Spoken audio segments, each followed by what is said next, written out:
Yara Ajansina. Célébré chaque année depuis 1992 à l'initiative des Nations Unies, le 3 décembre est la journée internationale de la personne en situation de handicap. C'est dans ces cadres que la plateforme Handicap Europe-Afrique, par sa secrétaire générale Madame Élise Mabaya, en collaboration avec ses partenaires, ont organisé à Bruxelles une exposition d'œuvres d'art du 1er au 5 décembre. L'expo Handi Art et Développement, première édition, a mis en lumière les artistes femmes, peintres et danseuses en situation de handicap. Étaient présents les délégations de ce pays, dont l'Italie, représentée par un jeune autiste surdoué qui est à la tête d'un projet de construction de rampes en Lego. Bonjour à tous. Aujourd'hui à Bruxelles, on est avec Enrico Balestra qui arrive d'Italie. C'est un garçon autiste depuis déjà quelques années et il a pu transformer sa passion du Lego en détermination et en faisant quelque chose qui peut aider aussi les autres personnes et aider en premier lieu lui-même. Voilà, je pense que lui, il pourra nous raconter sa passion de Lego parce qu'il a vraiment, grâce à sa passion, pu sensibiliser plusieurs personnes et récolter des milliers de tonnes de Lego pour faire ses rampes. Il en a fait 13 depuis 2 ans. Voilà, Enrico, a toi la parole. Présente-toi. Thanks, very thanks. Mi chiamo Enrico Balestra, sono il capo progetto delle rampe di Lego e questo progetto è nato da una signora tedesca di nome Rita Ebel, che è vittima di un incidente che è costretta in sedia a rotelle. Ma nonostante questo momento di crisi ha avuto un'idea veramente originale, ovvero quella di radunare mattoncini Lego riciclati per dare vita a questa rampa di Lego, un progetto molto inclusivo. E insieme a rampa di Lego ci sono Mario e Luigi, simboli del progetto Lego, che ho costruito personalmente perché oltre alla passione per i mattoncini Lego mi piacciono i videogiochi e ho scelto Super Mario come simbolo del progetto Lego anche per un altro motivo, ovvero essere come lui, un eroe gentile con lo scopo di aiutare gli altri e vorrei fare con le rampe di Lego. Aiutare persone disabili mi fa sentire vivo. Je commence par la fin. Aider les personnes qui vivent avec un handicap, ça l'aide à se sentir vivant. Donc il a eu cette idée en partant d'une dame allemande qui a eu un accident et qui à la fin est restée en chaise roulante. Et elle a cherché un moyen pour pouvoir entrer dans les édifices. Donc elle a trouvé cette façon avec les Lego pour pouvoir aider les autres personnes et créer un projet inclusif. Et il a créé personnellement Enrico, Mario et Luigi qui font partie du jeu Nintendo, c'est moi qui le rajoute. Parce qu'il aime bien ce jeu et il veut être un héros qui aide les autres. Voilà. Alors voilà, c'est une œuvre qui se retrouve, qui fait partie d'une exposition au musée de Venise. Donc nous, ce qu'on fait, on reproduit une œuvre célèbre et on la fait en relief de façon à ce que toutes les personnes, même surtout les non-voyantes, puissent aussi comprendre ce qu'ils ont entre les mains. Ils peuvent explorer et comprendre les différents traits du personnage ou de l'œuvre qu'ils ont devant eux. Et ensuite, si vous allez plus bas, même l'œuvre est en relief. Voilà. Et nous avons en braille, comme on dit, je pense. en relief Oui. et ici en braille. Oui. En braille. Oui. Et plus loin, vous avez un QR code. Si vous l'activez, donc vous mettez votre téléphone devant le QR code, vous aurez une vidéo avec deux écrans. Donc une image où la personne parle, raconte, explique l'œuvre que vous avez en face. En dessous, toujours dans la même vidéo, une personne qui le dit avec la langue des signes. Et encore en dessous, vous avez les sous-titres. C'est-à-dire que c'est quelque chose pour tout le monde. Voilà, pas seulement pour une personne. Donc avec un seul élément, tout le monde peut arriver à lire, à comprendre. Ouais, parce que le droit à la beauté, à la culture est de tout le monde en fait. Ok. Et il y a encore quelque chose là sur la table. Alors pour ce qui concerne ce travail, on l'a fait dans un village touristique toujours en Italie. Alors devant chaque mobil-home, vous avez le plan. Donc à l'entrée, vous avez le plan du mobil-home. Donc avant d'entrer, la personne sait déjà comment est faite à l'intérieur. Et avec évidemment tout en relief et en braille pour que tout le monde puisse comprendre. Et c'est important de souligner cet aspect du sensitif parce que nous avons perdu la sensibilité au toucher. Donc là, on découvre, et tout le monde découvre aussi cette sensibilité. Par exemple, en revenant sur l'œuvre de Chagall, les personnes voyantes la touchent aussi. Donc on redécouvre cette sensibilité au toucher, d'autres sens qui étaient morts. Et vous commercialisez ça ou vous avez fait pour... Non, c'est un projet qu'on a fait, évidemment pour ce village précis, mais on est disponible pour faire d'autres projets et c'est toujours personnalisé. Évidemment, on met toujours la personne au milieu, au centre. C'est en fonction de l'exigence de la personne. C'est à partir de là qu'on fait le projet. Le Maroc et la Tunisie avec des artistes peintres. Oui, je m'appelle Rahima Sbahi, je suis marocaine, je suis peintre. Et j'ai appris ça à Madrid, à des écoles à Madrid. J'ai fait de tas de peintres. J'aime faire la peintre les dames anciennes, les robes anciennes, j'adore. Et françaises, espagnoles, italiennes, et de Bruxelles aussi, Belgique, et aussi de notre pays, c'est Maroc. Voilà. Ok. Et l'inspiration, ça vous vient d'où? Vous êtes parti à l'école pour ça ou bien c'est juste... Oui. J'étais à Madrid, je suis allée aux écoles Zama, l'école d'art. Et j'ai appris là-bas 4 ans. Et c'était formidable. C'est là-bas que j'ai appris à faire la peinture. Et la journée comme celle-ci, comment vous trouvez ça? C'est formidable. Alors j'ai bien aimé. Et je remercie l'association qui m'a invitée.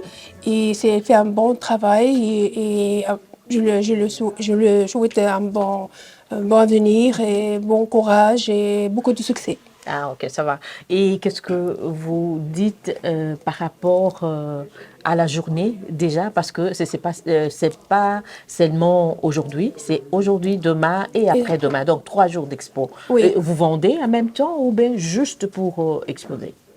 À vrai dire, j'aime bien vendre mes tableaux. Si les gens l'aimaient aussi, nous sommes. Mais si je ne vends pas, c'est pas un problème. L'essentiel que je suis venue et je suis avec ces dames et avec ces dames qui ont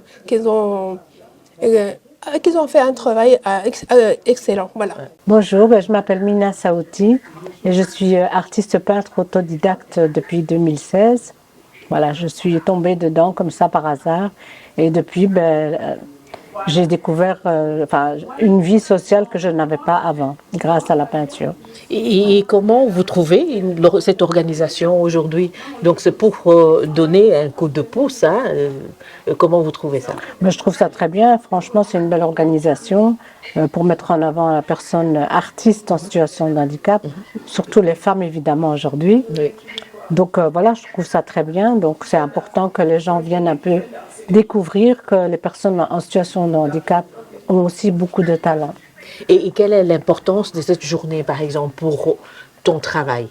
à toi? Ben pour moi, c'est être mis en lumière, hein, comme tu dis, voilà, parce que on est souvent dans l'ombre, nous, les personnes en situation de handicap, et en tant qu'artiste, c'est pas évident de toujours aller exposer à gauche, à droite dans des galeries, etc. Donc voilà, je trouve que c'est une journée importante pour nous mettre en avant. Ok, tu vas bien tout à l'heure là nous présenter ton travail, ce que Ok. tu sais faire. Et tu as un message, tu as une doléance à demander, je sais pas, aux autorités ou... Il y a beaucoup de choses à demander aux autorités, hein. Bien sûr, alors... Notamment l'accessibilité, hein, voilà, c'est pas toujours évident pour nous d'aller exposer. Donc ce serait bien qu'on puisse aussi avoir des lieux d'exposition, parce que parfois dans les galeries, on ne sait pas accéder, nous autres. Souvent, il y a les marches, etc. Donc voilà, et faire plus d'expositions comme celle-ci, hein. Et surtout quand c'est international, c'est encore mieux. Voilà. Oui, parce qu'il y a... Ça nous permet de traverser les frontières. Oui, il y a 7 pays représentés, donc il y a la Belgique, la France, l'Italie, la Tunisie, le Maroc et La le RDC, Sénégal oui. et la RDC aussi. Oui. Donc c'est pas mal, hein, Oui. donc il y aura... Moi, je représente un peu le Maroc et un peu la Belgique, parce que voilà, je suis marocaine d'origine et je suis aussi belge nationalité et j'aime beaucoup la Belgique, voilà. Ok, merci beaucoup. De rien, avec plaisir. Et en plus d'être artiste peintre autodidacte, j'ai aussi mis une association en place qui s'appelle Roue Libre Charleroi et qui prône l'accessibilité pour toutes et tous. Et de là, j'ai fait un club sportif inclusif où on pratique de la cyclodance. Et voilà, donc on aura l'occasion de vous faire une démonstration lors de cet événement. La France est représentée par la danseuse et professeure de danse, Madame Fabienne, qui est malvoyante. Bonjour, je m'appelle Fabienne Ostan. J'ai créé une association qui s'appelle Danse les yeux fermés en 2012. Voilà, on vient de Paris. Je suis malvoyante et en fait, depuis 2012, j'ai créé des ateliers où on met un bandeau, qu'on soit voyant ou non-voyant. Moi, j'appelle la mixité. C'est ce que j'aime le plus. Et à travers tous ces ateliers que je mène, je voyage beaucoup et je suis venue vous voir aussi aujourd'hui. Et qu'est-ce que ça vous fait alors être à Bruxelles pour l'expo d'aujourd'hui? Et qu'est-ce que vous allez nous présenter aujourd'hui? Alors, je suis très contente et très fière d'être parmi vous. Afin de rencontrer plein d'autres personnes aussi, parce qu'on a tous des talents cachés. Ouais. Enfin, ils ne sont pas cachés, ils sont très ouverts. Et qu'il faut rendre visible. Alors moi, là-dessus, il n'y a pas de problème. Alors oui, j'ai oublié de vous dire qu'en 2020, j'ai été nommée chevalier de l'Ordre des Arts et des Lettres. Donc une belle distinction et qui met en avant, on peut être bigleux, mais on peut créer des choses qui intéressent tout le monde. C'est très important en fait. C'est important. Mais je ne faisais pas ça pour ça. Mais voilà, donc c'est une belle reconnaissance. Donc ce qui montre bien que on a des idées et on peut et elles peuvent être reconnues. Ensuite, voilà, moi je suis super contente d'être ici. Moi, ce que je vais vous proposer, je suis là sur plusieurs jours. Aujourd'hui, je vais vous emmener dans mon univers, donc je vais vous faire une petite démonstration. À la suite de ça, si je sens que les cœurs sont emballés, je vous emmènerai dans mon monde. Donc on mettra le petit bandeau et puis on testera sans rentrer dans un atelier, mais juste pour goûter. Et puis par contre, les autres jours, il va y avoir des ateliers et aussi vraiment une petite performance, Et la Belgique, pays hôte, avec des artistes, peintres et une démonstration de handifoot. Anne Terren, je suis présidente de la Ligue handisport francophone et aussi présidente de la Confédération internationale francophone sport adapté culture. Et j'étais invitée à venir voir les activités pour la journée du handicap et de la femme surtout. Et je ne peux que féliciter les organisateurs pour les différents ateliers de sport, d'art, de danse, et ça permettra aux jeunes de voir ce que c'est que le handicap et de peut-être regarder ça d'une autre manière et d'apprendre à mieux connaître et à mieux aider et réagir de manière positive par rapport au handicap. Parce que c'est la qualité et l'expérience, ce que peuvent faire des personnes en situation de handicap qui est important et non pas le handicap proprement dit. Parce que ce sont des personnes qui sont pas à part, mais ce sont des personnes à part entière. Quant aux délégations ministérielles sénégalaises et de la RDC, n'ont pas pu faire le déplacement car le visa ne leur avait pas été accordé. L'expo a été ouverte par l'échevine à l'égalité de chance, Madame Lydia Moutiébélé, en présence de plusieurs officiels de la ville de Bruxelles, des médias et des personnes venues en nombre, parmi lesquels les élèves d'une école de la capitale qui ont pu assister au vernissage et différentes démonstrations de danse.